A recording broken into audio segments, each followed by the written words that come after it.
Bonjour à tous, c'est Pierre-Marie, French by Ear, Fransogo no Kikitori. Bienvenue dans un nouvel épisode de mon podcast Niveau intermédiaire. Aujourd'hui, je parle des gens qu'on croise. Dans la vie, on connaît beaucoup de personnes, il y a plusieurs catégories de personnes, et ça marche un peu par cercle. Notre premier cercle, le cercle le plus proche, c'est notre famille immédiate, nos parents, nos frères et sœurs et peut-être nos grands-parents. Ensuite, un peu plus loin, il y a un deuxième cercle avec nos amis, peut-être notre famille éloignée, nos cousins, etc.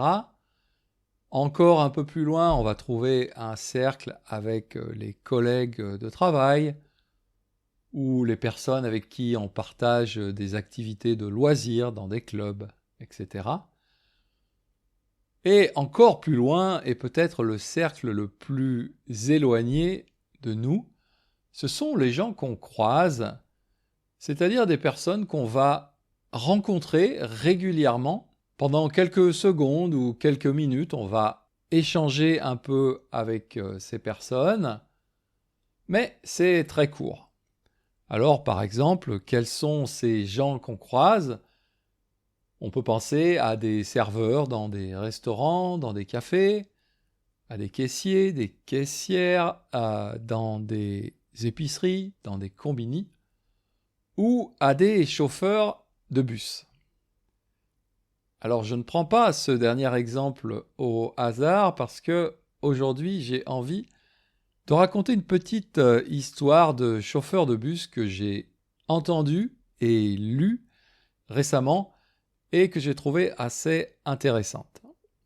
Je parle donc d'un conducteur de bus, on peut dire conducteur de bus ou chauffeur de bus, qui travaille du côté d'Osaka, qui s'appelle Monsieur Kenji et qui a une 60aine d'années.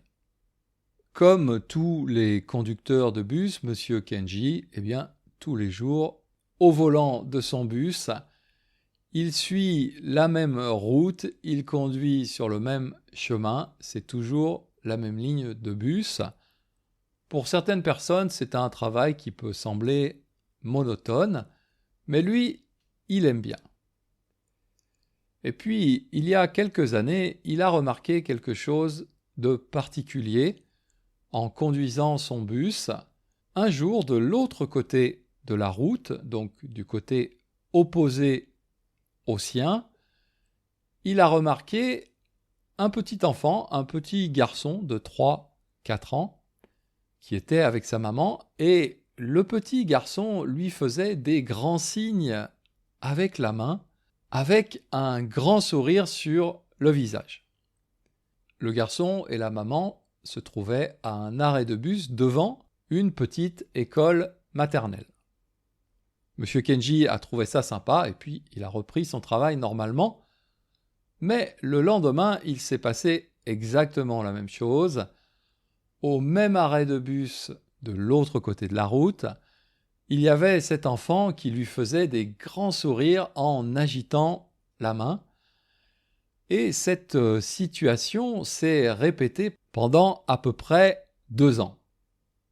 Donc Monsieur Kenji a compris que ce petit garçon, qui s'appelle d'ailleurs Tsukasa, Monsieur Kenji a compris que Tsukasa était un fan de bus, qu'il adorait les bus, et c'est pour ça qu'il était tellement joyeux de le voir chaque jour. Et puis donc Monsieur Kenji, tout en faisant très attention à garder le contrôle de son bus, à ne pas commettre d'accident, chaque matin, lui aussi, il faisait un petit signe de la main au garçon pour lui rendre son salut. Donc c'est une histoire qui a duré à peu près 2 ans, mais au bout d'un moment, Monsieur Kenji s'est dit « Ah mais ce petit garçon, il va bientôt terminer son école maternelle et passer en école primaire, et malheureusement, je n'aurai plus cette petite routine joyeuse chaque jour de le croiser en se faisant un salut et en souriant. » Donc il était un peu nostalgique à cette idée.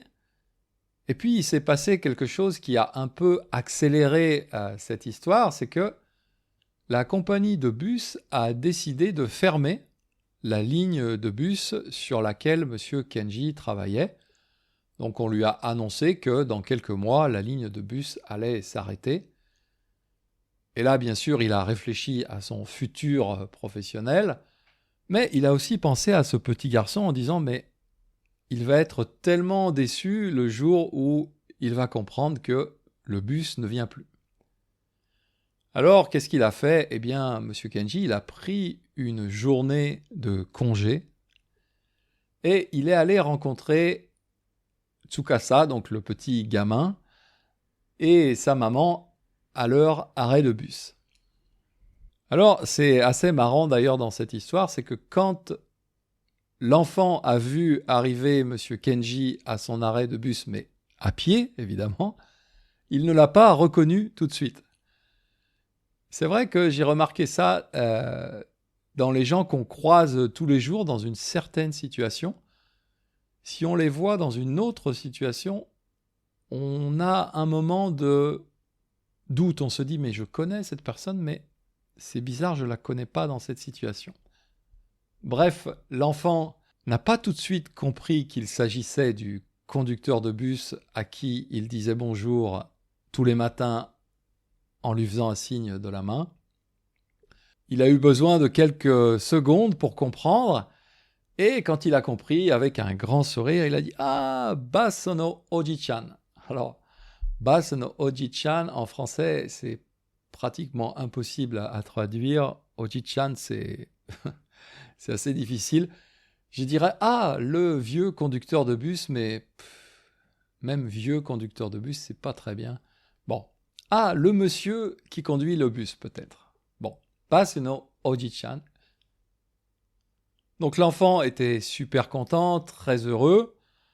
En plus, Monsieur Kenji lui avait amené un petit cadeau, il lui a amené un petit bus, en fait un jouet, pour qu'il puisse s'amuser à la maison. Et puis il a expliqué à l'enfant et à sa maman que sa ligne de bus allait bientôt se terminer et que donc il ne les verrait plus chaque matin comme ça depuis l'autre côté de la route. Et surtout, il a remercié Tsukasa pour sa gentillesse et son sourire de chaque jour qui était devenu pour lui un moment joyeux de sa routine quotidienne. Ensuite, l'histoire s'est prolongée un peu. En fait, l'enfant a écrit une lettre de remerciement à M. Kenji pour son cadeau et pour être venu le voir.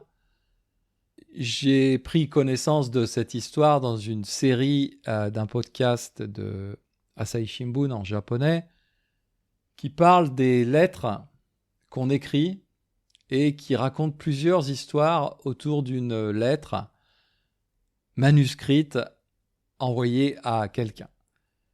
Cette série de petites histoires autour des lettres manuscrites est vraiment super sympa, je la recommande. Pour ceux que ça intéresse, je mettrai le lien sur mon podcast frenchbyear.com. Il y a quelques histoires joyeuses, charmantes, comme celle que je viens de raconter, Monsieur Kenji et Tsukasa. Et il y a aussi pas mal d'histoires un peu plus profondes, un peu plus tristes, mais toujours très émouvantes. Il y a plusieurs choses qui m'ont bien plu dans cette petite histoire de chauffeur de bus. L'élément principal, sans doute, c'est l'attitude qu'on peut avoir ou ne pas avoir dans ces moments où on croise des gens, tout simplement, qui font un peu partie de notre quotidien, mais qui ne sont pas véritablement importants, qui ne sont pas dans notre premier cercle ou dans notre deuxième cercle. On vit aujourd'hui dans une époque moderne, très technologique, avec ses plus et ses moins. Mais c'est vrai qu'on a tous tendance à être un peu concentrés sur notre smartphone. Il y a aussi pas mal de gens, je remarque, qui ont des écouteurs dans les oreilles en permanence, dans la rue, dans les transports, dans les commerces, etc. Ils ont toujours les écouteurs sur les oreilles. Alors bon, si c'est pour écouter mon podcast, c'est plutôt une bonne chose, merci beaucoup. Non, je plaisante, mais ce smartphone, ces écouteurs, ce sont quand même des objets qui nous bloquent un peu vis-à-vis de l'extérieur. C'est-à-dire que on est moins disponible aux relations extérieures. Et c'est dommage quelque part, parce que si on met de la gentillesse, si on met du sourire dans ces petites interactions avec les gens qu'on croise, eh bien on ne sait pas, ça peut déboucher sur des choses intéressantes. D'abord, ça peut être tout simplement en soi des petits moments sympathiques, mais pourquoi pas, ça peut se développer en relation amicale, et même, pourquoi pas, rêvons encore un peu plus, déboucher sur des relations amoureuses. Aujourd'hui, je pense que pour beaucoup de personnes qui cherchent l'amour, qui cherchent l'âme sœur, ça passe beaucoup par le smartphone, les applications. Mais l'âme sœur, le futur amoureux, la future amoureuse se trouve peut-être juste au coin de la rue. C'est peut-être simplement une personne qu'on croise comme ça tous les jours. Et donc c'est un peu dommage de se fermer à ces possibles opportunités. Une autre chose que je trouve assez charmante dans cette histoire, c'est que je pense que pour beaucoup de monde, et je m'inclus aussi dans ce monde-là, chauffeur de bus, c'est pas forcément un métier qui nous semble passionnant, qui nous semble très intéressant. Mais dans les yeux de ce petit Tsukasa, le conducteur de bus, le chauffeur de bus, c'est un héros quelque part. Et ça, c'est vraiment sympa. Ce serait sympa si on avait tous dans nos boulots quotidiens, dans notre travail quotidien, un petit gamin comme ça qui nous regarde comme si on était son héros, en nous faisant des grands sourires et des grands signes de la main. Ce serait assez sympa. Dernière petite chose là-dessus, peut-être vous vous demandez ce qu'est devenu Monsieur Kenji après la fermeture de sa ligne de bus. Il a eu plusieurs possibilités de travailler dans d'autres métiers, mais il a préféré attendre quelques semaines, quelques mois, pour retrouver une place de conducteur de bus. Parce qu'il adore ce travail, et aux personnes qui, justement, lui disent « Mais c'est pas monotone ce travail, conduire un bus tous les jours, sur la même route, sur le même chemin, voir pratiquement les mêmes personnes tous les jours ?» Lui, il répond que non, c'est pas monotone parce que, justement, chaque jour, il y a des petites choses qui vont changer dans le quotidien, et il y a aussi ces petites interactions, ces petits échanges avec des passagers du bus et peut-être même aussi des petits-enfants au bord de la route qui, comme ça, agitent la main avec un grand sourire et lui amènent ce petit moment de bonheur quotidien. Donc même si personnellement j'aurais du mal à m'imaginer faire ce travail tous les jours, je trouve ça vraiment admirable et j'avais envie de tirer un coup de chapeau à ce chauffeur de bus, à ce monsieur Kenji de quelque part du côté d'Osaka. Voilà, c'est tout pour aujourd'hui. Je crois il ne me reste plus qu'à vous dire à bientôt. Mata Jikai.